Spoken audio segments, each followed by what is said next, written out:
Om Namo Bhagavate Vasudevaya.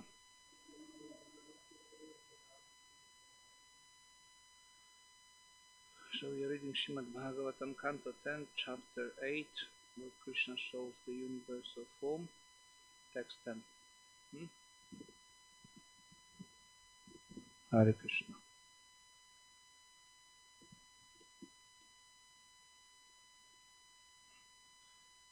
Shinanda Uvacha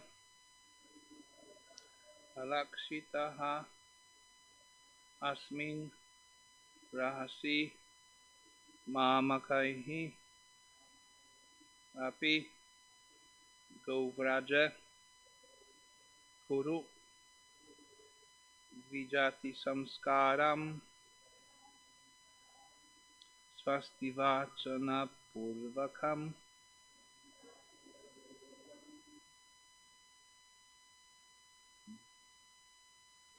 Srinanda Uvacha Alakshitosmin Rahasi Mamakair Apigo Vraja Kurudvijati Samskaram Swastiva Chanapurvakam.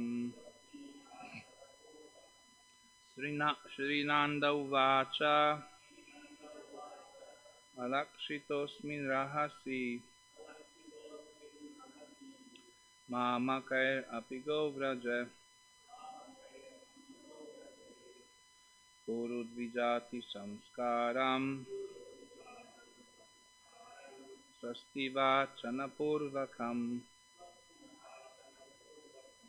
Srinanda Uvacha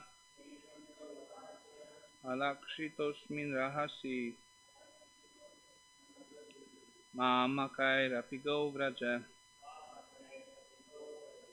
Kurudvijati Samskaram Swastiva Chanapurvakam. Srinanda Uvacha Alakshitosmin Rahasi Mamakair Apigo Vraja Kurudvijati Samskaram Swastiva Chanapurvakam. Srinanda Uvacha Alakshitosmin Rahasi Mamakair Apigo Vraja Karam Swastiva Chanapurvakam. Srinanda Uvacha Alakshitosmin Rahasi Vraja Kurudvijati Samskaram Swastiva Chanapurvakam. Mataji, please. Srinanda Uvacha Alakshitosmin Rahasi Mamakair Apigo Vraja Kurudvijati Samskaram Swastiva Chanapurvakam. Uvacha Alakshitosmin Rahasi Mamakair Apigo Vraja Kurudvijati Samskaram Swastiva Chanapurvakam. Srinanda Uvacha. Nanda Maharaj said to Garga Muni, Alakshitaha, without conscious knowledge, Asmin, in this cowshed, Rahasi, in a very solitary place. Mama Kaihi, even by my relatives. Api, a still more secluded place.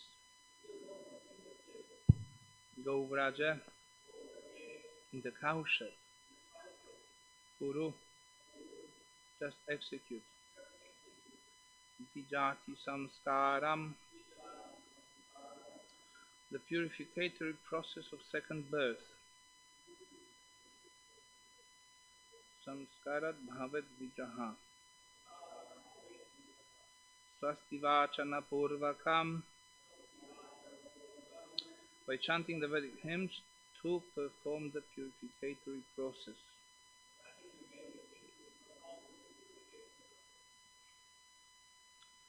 We're going to read the translation and purport by His Divine Grace A.C. Bhaktivedanta Swami Srila Prabhupada, Founder Acharya of International Society for Krishna Consciousness. So Nanda Maharaj said, "My dear great sage, if you think that your performing this process of purification will make Kamsa suspicious, then secretly chant the Vedic hymns and perform the purifying process of second birth here in the cowshed of my house without the knowledge of anyone else, even my relatives, for this process of purification is essential." Purport. Nanda Maharaj did not like the idea of avoiding the purificatory process. Despite the many obstacles, he wanted to take advantage of Garga Muni's presence and do what was needed. The purificatory process is essential specifically for Brahmanas, Kshatriyas and Vaishyas. Therefore, since Nanda Maharaj presented himself as a Vaishya, this process of purification was essential. Formerly, such institutional activities were compulsory. Chatur Varnya Maya Srishtam Guna Karma Vibhagashaham. Bhagavad Gita 4.13. Without these activities of purification, the society would be considered a society of animals. To take advantage of Garga Muni's presence, Nanda Maharaj wanted to perform the Namakarana ceremonies even secretly, without any gorgeous arrangements. Therefore, the opportunity for purification should be regarded as the essential duty of human society. In Kali Yuga, however, people have forgotten the essence. Manda samanda matayo manda bhagya hyupadrutaha. Bhagavatam 1.10. In this age, people are all bad and unfortunate, and they do not accept Vedic instructions to make their lives successful.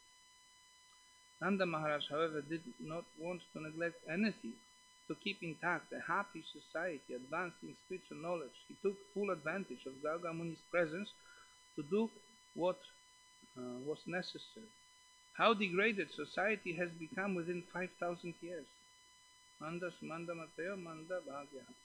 The human life is obtained after many millions of births, and it is intended for purification. Previously, a father was eager to give all kinds of help to elevate his children, but at present, because of being misguided, people are prepared even to kill to avoid the responsibility of raising children.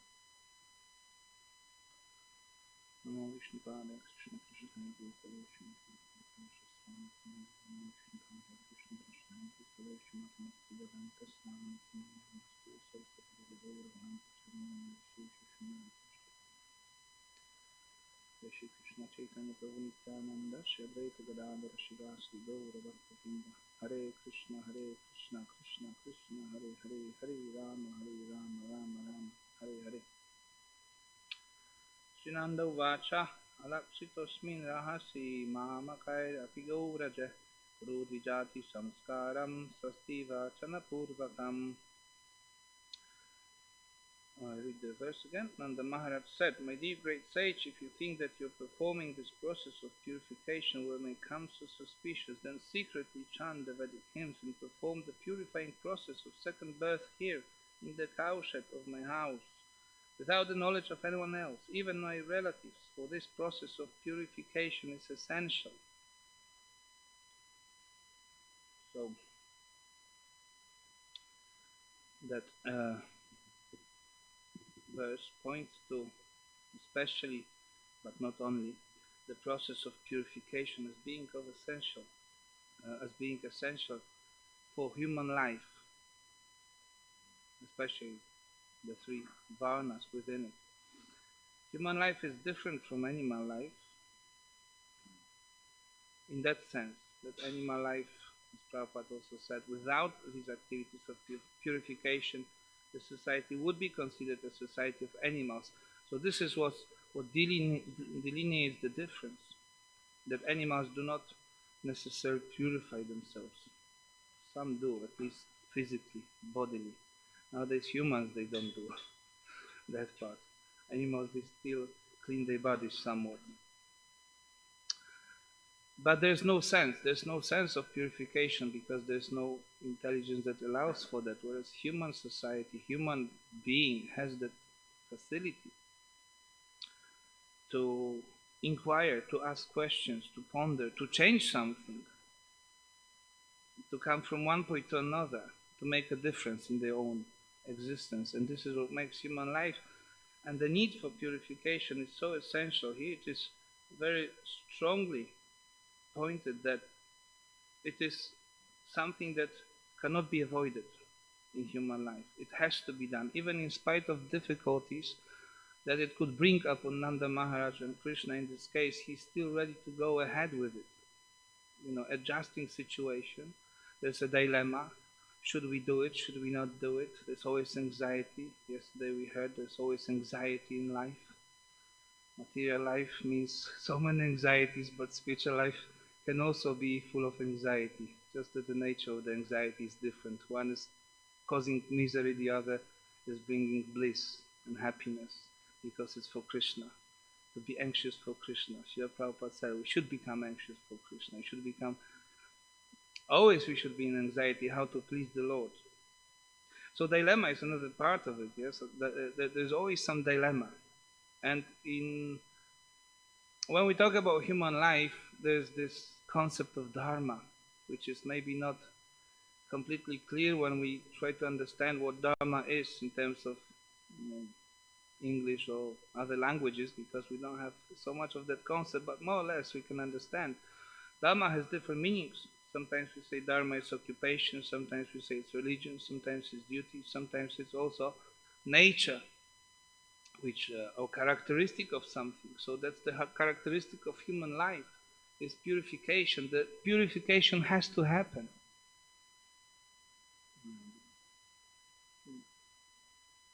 That spiritual aspect of life is there. And in performance of dharma, there can be also dilemma sometimes. Sometimes it's very difficult to understand what dharma exactly is, or there's the reality as it is, or as it happens to be, is multi-layered very often, and sometimes it's difficult to understand what to do, what's the best for the particular situation, but for the sake of dharma and for the sake of pleasing Krishna. Is it called dharma sankat? Dharma sankat is the term that sometimes we may have this kind of dilemma, what to do exactly, what's the best course of action. But the goal is always the same. The goal is Krishna, pleasing Krishna, and in terms of our own selves is spiritual advancement, what to do to please Krishna. So to know that one needs to be guided, and one needs to perform purificatory processes. So the guidance we get from Shastras, one should become Shastra Chakshus.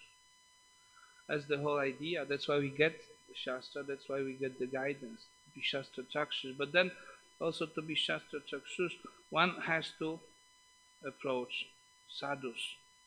So here Nanda Maharaj is very eager to take advantage of that situation. He knows that it is a great opportunity. It was mentioned before that he was able to see what is beyond. I don't know which verse was it exactly, but And it was addressed here that Garga Muni was a Dokshaja, which means, oh yeah, here. Nanda Maharaj could appreciate that Garga Muni was a Dokshaja, that is, he was not an ordinary person seen by material senses.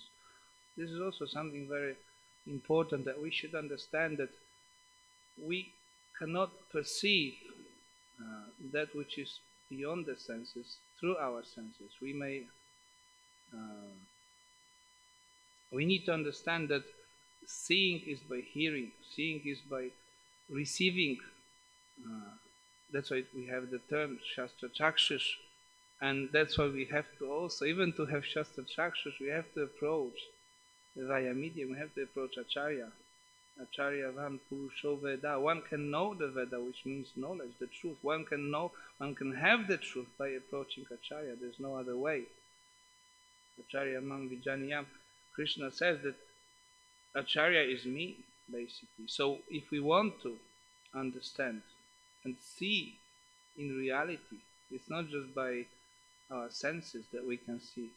There was this famous example how Srila Bhakti Siddhanta, he used to, I don't remember who was that person, but there was some person who claimed always that he knew Bhaktivinoda Thakur. He used to go and sit with him and or listen to his classes. But Bhakti Siddhanta Saraswati, when this man claimed that, he said, no, you have never seen Bhaktivinoda Thakur. You have never seen him.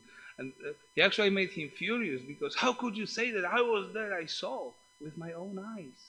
But the point is that you can't see with your eyes that which is adokshaja, that which evades the scope of material sense perception.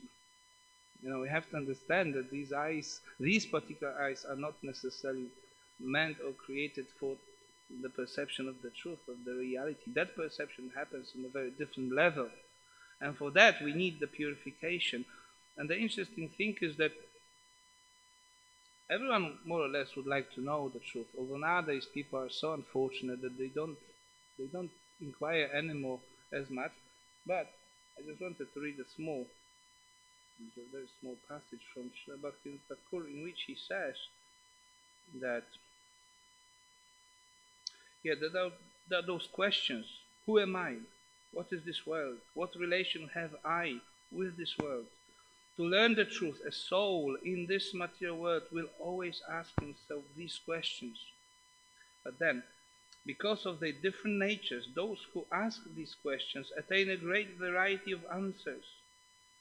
Only a soul situated in his original spiritual form attains the true answers. So this is what is very important. That's why we need that purificatory process, because we need to be situated in the reality to actually understand the reality, and to even approach the reality. We have to first of all be situated in the right position, which is that of being servant of the Lord. We hear Aham Brahmasmi, I'm the spirit. So many people say it, but they don't actually know what that spirit is meant to be, or what is the characteristic. Again, what is the dharma? Very often nowadays we see, so many, they call themselves motivational speakers and this and that, and they somehow or other they also, they sometimes they mention spiritual aspects of life and this and that, but they completely miss what is really spirituality, what is the nature. They don't know, actually. They don't know the nature of the spirit, and they don't know the need for spiritual purification and for the purificatory processes. And even within the society of devotees, we see those tendencies as well. Sometimes like outright rejection of anything that is to do with, let's say, varnashram. Here Srila Prabhupada makes it very clear that we need it. But Prabhupada still wanted very much varnashram. Here Prabhupada says that brahmanas are required for the guidance of the whole society. If there's no such institution as varnashrama dharma, and if human society has no such guide as the brahmana, human society will be hellish. So in Kali Yuga, especially at the present moment, there's no such a thing as a real brahmana, and therefore society is in chaotic condition.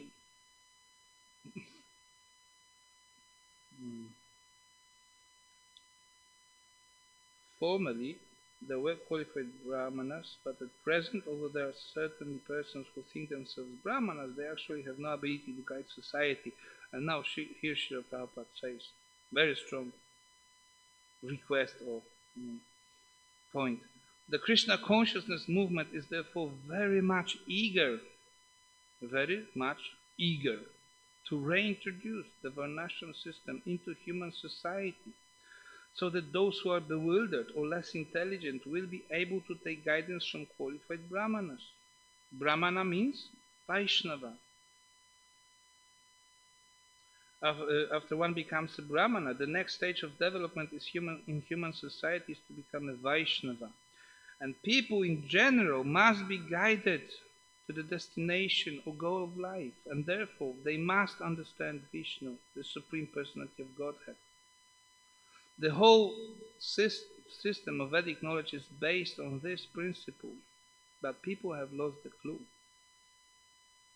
Yeah, people have lost the clue completely. They lost the clue. They don't understand, and we have to make sure that we understand it at least, so that we can work towards that goal, which may not be very easy to attain. It may not be very quick to be, to reintroduce Varnashram. It is, in one sense, it's a great challenge, but in another sense, it's just bringing nature to reality. I mean, there are always those different classes of people. They just have to be directed properly. And for devotional life, it's also essential to actually understand what is one's situation within this material world, because it's easier to perform activities for the pleasure of the Lord when one also understands one vehicle that one has been given, that material body and the psychophysical conditioning, whatever it is.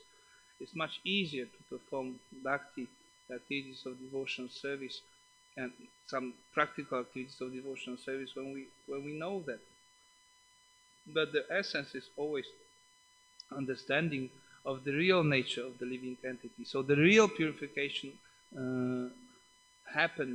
may happen in Kali Yuga is through the chanting of the holy name of the Lord. This is the real process of purification, but it is not to denounce all the other aspects of Vedic knowledge and Vedic understanding and Vedic practices. They should be there because people are on very different levels and they actually need it.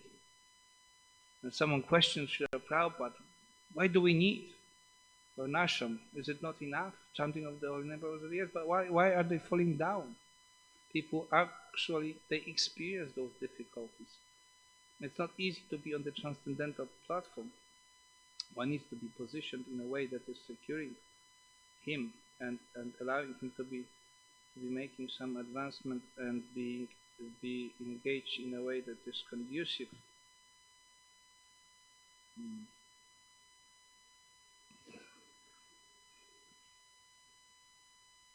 Nowadays it is very common to see, and unfortunately, yes, even those who are so-called spiritualists, they also sometimes buy into those ideologies that spirituality means just freedom, there should be no restriction, there shouldn't be any such processes, we are free to do whatever we want, we are free to express.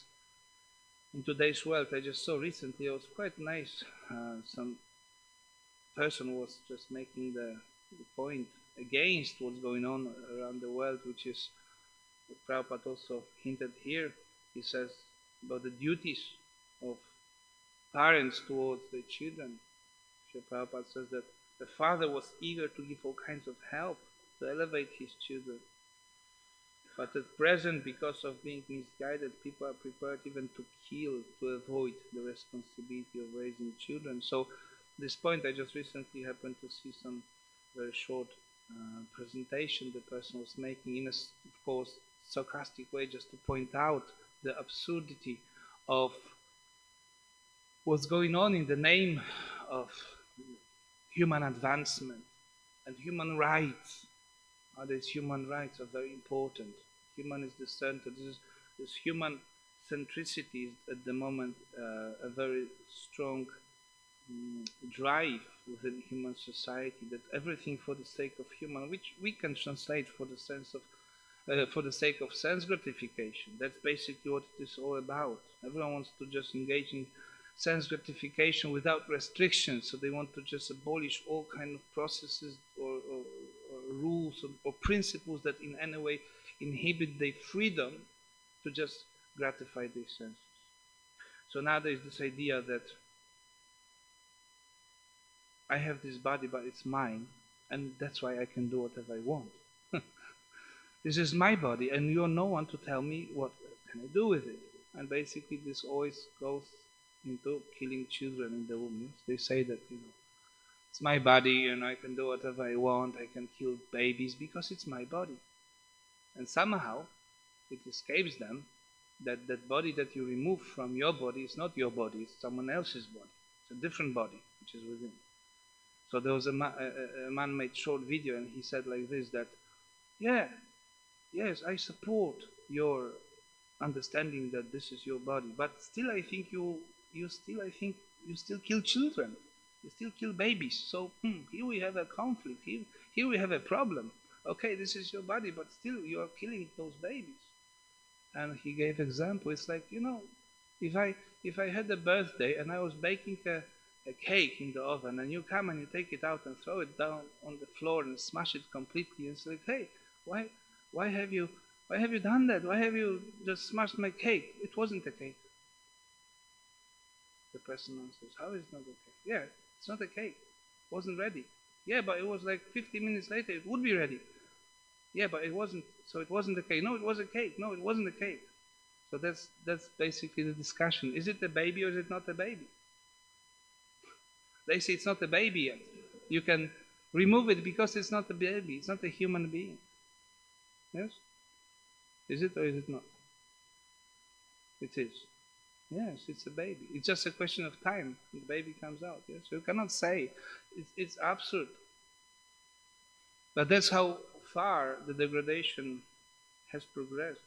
That we are trying to establish ideologies and set a rhetoric to allow that process of killing children, babies. Those who are most vulnerable, those that are most innocent, so to say, are targets of murderous mentality of human being, conditioned human being that wants to satisfy, gratify their senses. It's so horrible. Yes?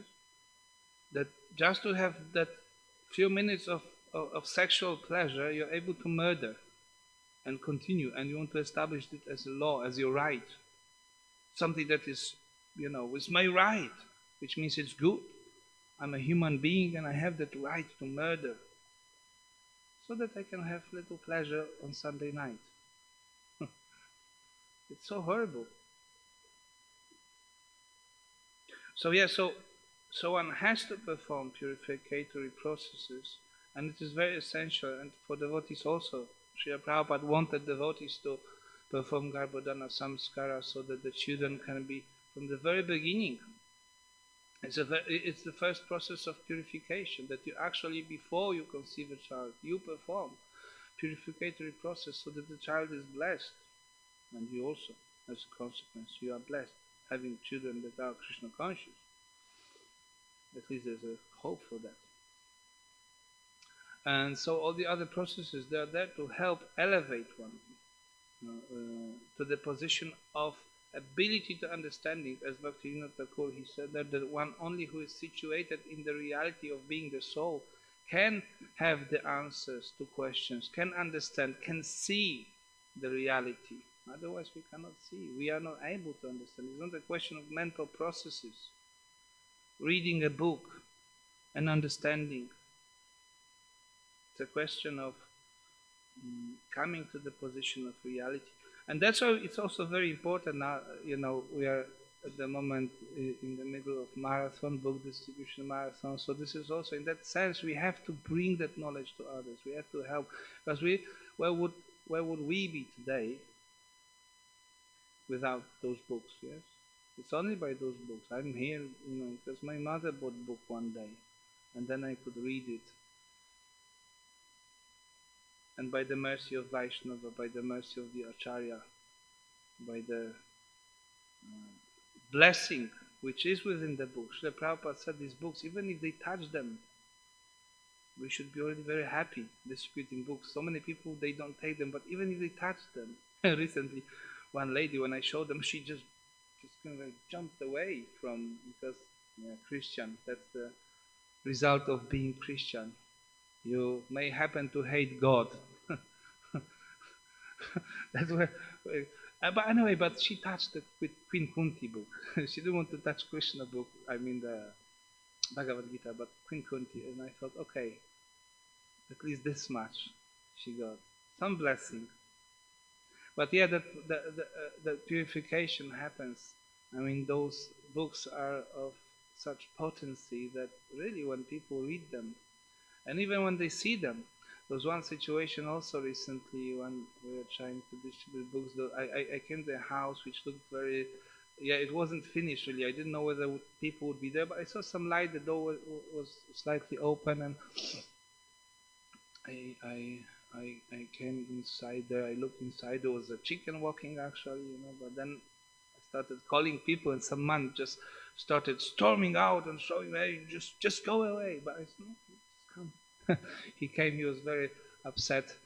So first I started just, trying to pacify him. That, you look like a very nice person, and these books are for nice. We're just trying to. Here's this invitation for a temple, and these are books. We're trying to distribute very nice books to very nice people, and so you seem to be a nice person, a good-hearted person. So, and yeah, he immediately became a better person. He was somewhat pacified, but he said, "No, I'm a teacher, and I have a library. I have access to so many books, and this and that." But then there was one moment. I said, "Yeah, but look at this book." And I showed him Queen Kunti. I said, "This is a book that helps us understand how to deal with difficulties. And we always have difficulties. This life is full of difficulties. We all have to experience them sometimes, yes?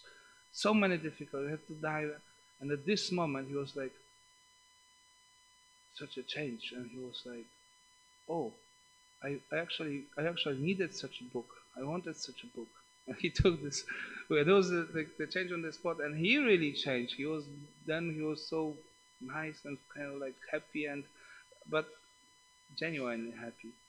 So that's the point, that we can bring this knowledge to people. People actually need. They may have stopped even ask, questions. Yes, they're supposed to. People should ask themselves questions. Who am I?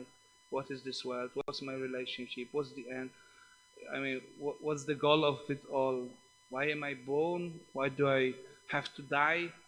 So some of them, many of them, they may have stopped asking those questions, but we can bring those questions to them by bringing spiritual knowledge, by pointing out the truth, the reality, and showing them that there is purpose of this life. Because otherwise there is no purpose. If you have to die, then what's the purpose of it all?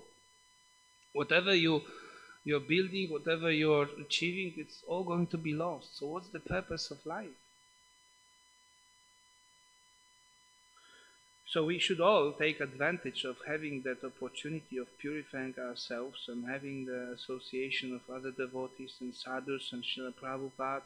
And we should also try to bring that knowledge to others, and to, Krishna consciousness, it means engaging in so many different activities. We're talking about chanting the holy name, then establishing varnashram, then disseminating the knowledge, giving it to others. I mean, there are millions of different opportunities how we can all be engaged, but the main point is that there are also millions and billions of people who still are out of that. Yes, we should try to bring it to them and bring them into the process, so that the purpose of human life can be fulfilled, and that this essence is taken seriously, the essence of human life, which means purification, the process of purification. Without that, it is hellish society, it is animal society, it is such a great misfortune, that waste of human form of life, which is so rare. People take it for granted. I'm human, it's my life, but it's not certain. We die, and then we're not human anymore. We go somewhere, we don't know even where. Sometimes people, disbelieve reincarnation and karma, but it's happening. Even within this lifetime we can see those changes. They happen to us. And they have so many questions, wrong questions. We should bring to them the right questions and the right conclusion and the right process to attain that knowledge, to give the chance to see the reality, which is otherwise adokshaja, which is not possible to be perceived. Because it's a very subtle thing. There are many things that are subtle which we cannot see, yes? And this is the most subtle, the science of the soul and the presence of the soul, the presence of God. On one hand, we can see everywhere. Prabhupada said, Maya means not being able to see Krishna, which means ability to see everything as separate from the Lord. And this is what's the goal of the present human society, to make everything secular, separate from God. And they're doing a good job of that. They remove religion from public spheres of life, yes? They don't want God. They don't want God present. And people, we also don't want God. I have some, I have some students, and now there's Christmas time coming, so they all have parties. And I asked them, do you think Jesus would go for that party with you if he was there to come? And they all just start laughing because they know the answer. They know that, but they don't answer it. They just start laughing. They don't say anything because they know. He wouldn't take part in party, Christmas party. Dancing, drinking, music, enjoyment, sense gratification. Is this what Jesus came for? This is his birthday? No one, I asked several people, no one answered. No one said anything. It's so wrong. Christmas party. Dance. Be jolly. Remove God from the party and enjoy. Even on that day, they have to remove the main person. Yeah? They have to remove from the picture. Yes? Celebrating Jesus without Jesus. The party is better without you, my Lord. We're going to enjoy this more if you're not here. So people think, I'm a Christian when we come with books. Yeah, I'm also a Christian. Please. Srila Prabhupada said that we are better Christians. We are Christians. Here's the book. No problem. This is not a problem that you're Christian. The problem is that you don't know what it means to be Christian. That's the problem. You don't know what it means to be Christian. Here's the book. Please take, read. Because they don't know. They don't know they are not Christian. Actually, no one is anything. Everyone is servant of the Lord. But they got lost. They lost everything. They lost understanding of everything, and especially of God and God consciousness, of the reality of who we really are. But still, when you talk to them, it makes sense. Yes, to them, many people who are just open, they're able to understand, and they change in life. So we have to really try to bring this awareness within society at large, but also within society of devotees, how important it is, and that Varnashram is also important. That Prabhupada really wanted that this Krishna consciousness movement is very much eager to reintroduce. And they say, no, we don't need Varnashram, it's external. Yes, your clothes are also external. Why do you wear them? Eating is external. Why do you eat if it's all external? It's external, but it's necessary, it's needed. Varnashram is also, yes, it's external, but it's needed. We need it. So that we don't end up where the karmis would end up, 50% of divorce or something, yes? Nowadays children, they say that children don't suffer anymore so much because of divorce. And why? Because almost all of them have that situation. So it's like kind of, it's normal. Okay, my parents divorced. My parents also divorced. So they don't suffer so much. People say that. It's not such a bad thing anymore because, it's just, if you just do it peacefully, they'll be all right. And in future, they also divorce and their children will also be all right. They think it's all right. just okay, it's just life. Life is like that. And if you don't want to have children, there's also a solution for that. You can do this. You have processes to remove all those obstacles from your life. So it's so horrible. The whole situation is really miserable, unfortunate, and hellish. And Srila Prabhupada came to change the situation.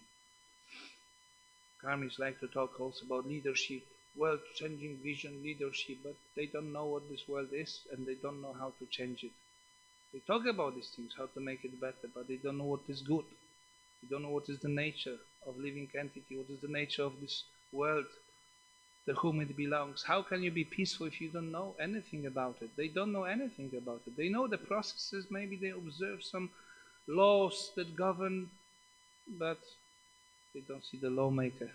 That's not possible. They need to get Shastra Chakshus vision. That's what's needed, that's what's necessary. So I'll stop here. Maybe there's some comments, questions, realizations. I'll ask a question. You mentioned, you quoted Srila Prabhupada said he wanted Varnashram introduced. He wanted Varnashram introduced. It's very clear in the purport.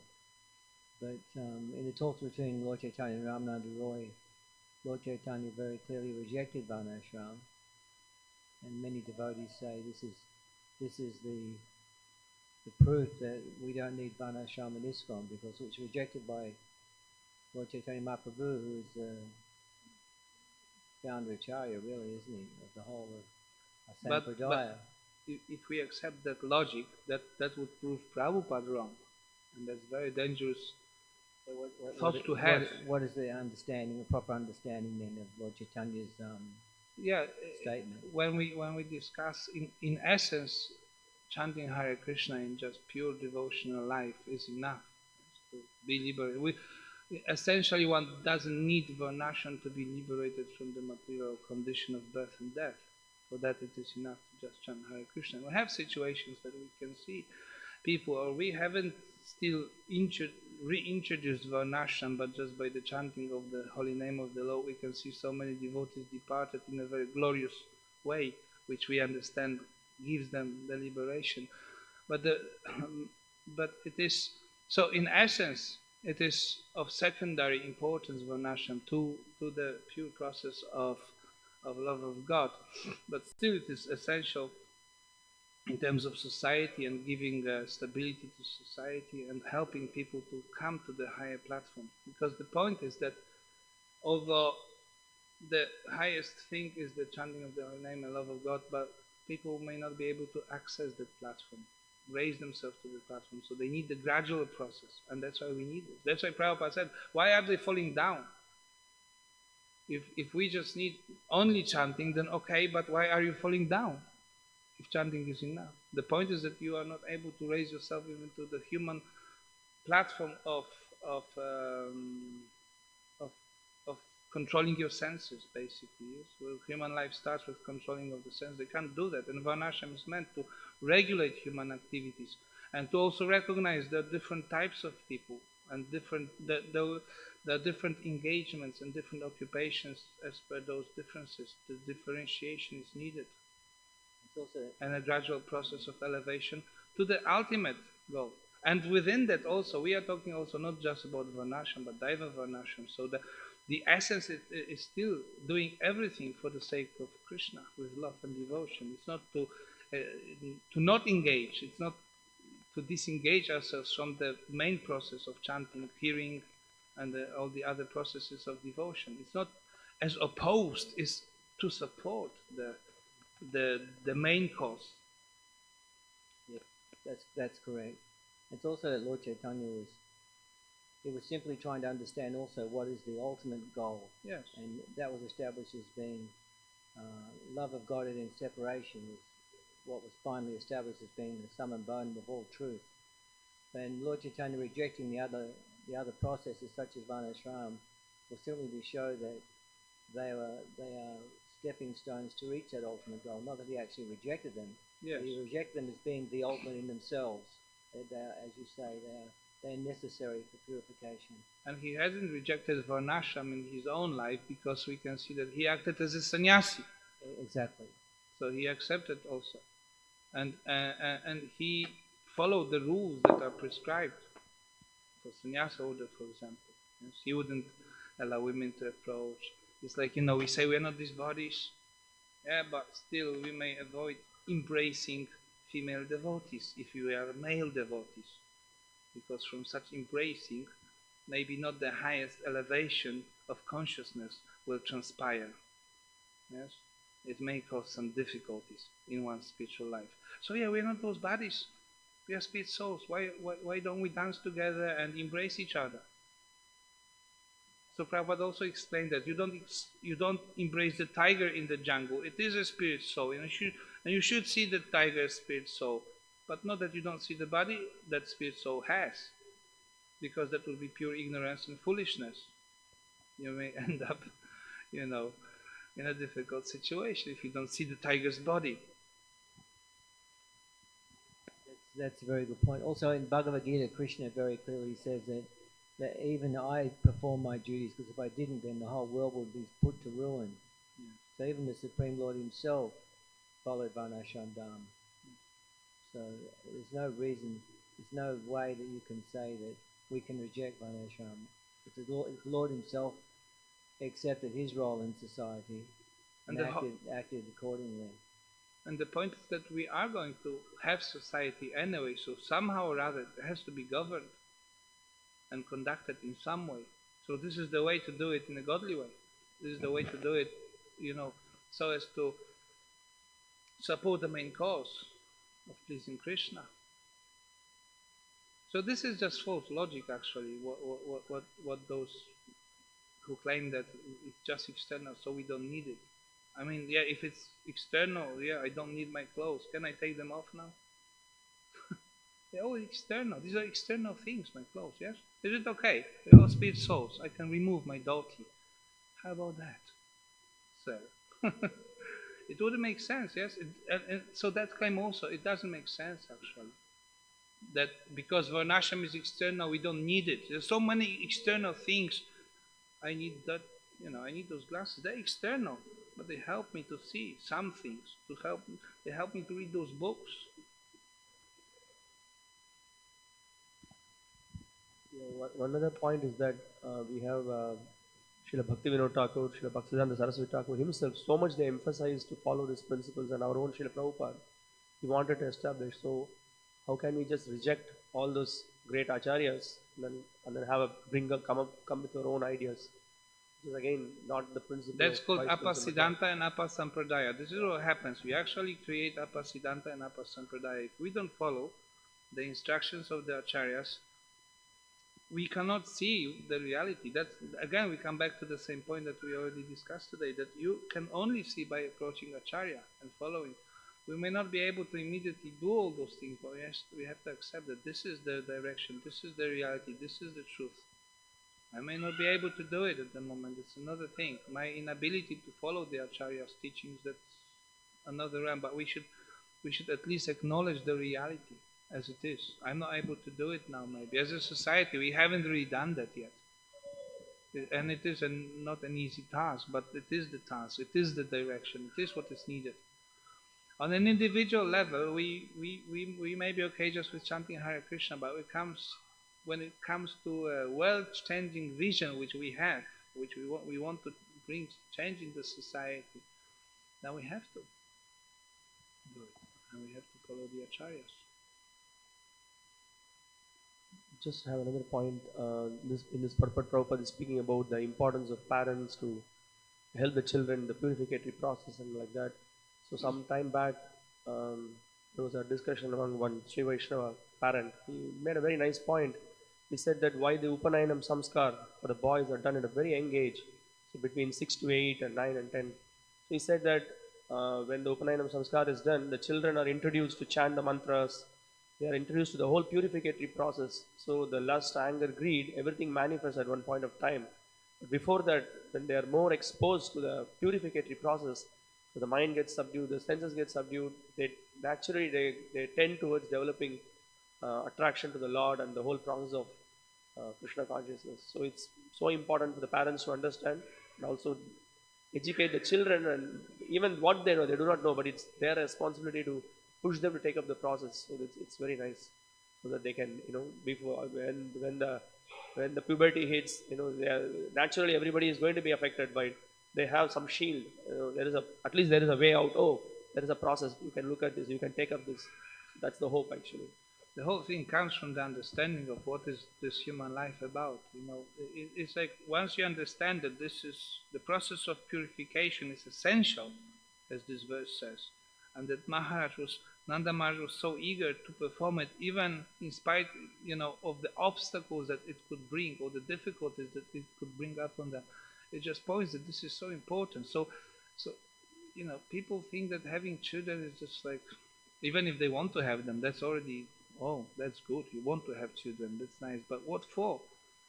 So Prabhupada says here that father was eager to give all kinds of help to elevate his children.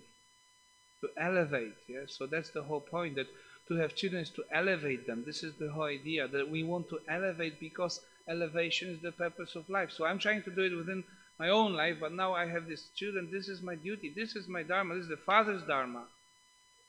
It's not to buy, some toys and, all this may be part of something, but it's not dharma, to buy toys to children, but to help them to understand the purpose of life and how to elevate themselves in life.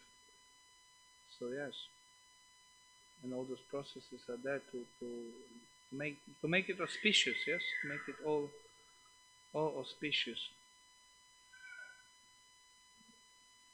in life. Srimad Bhagavatam ki jai, Srila Prabhupada ki jai. Hare Krishna.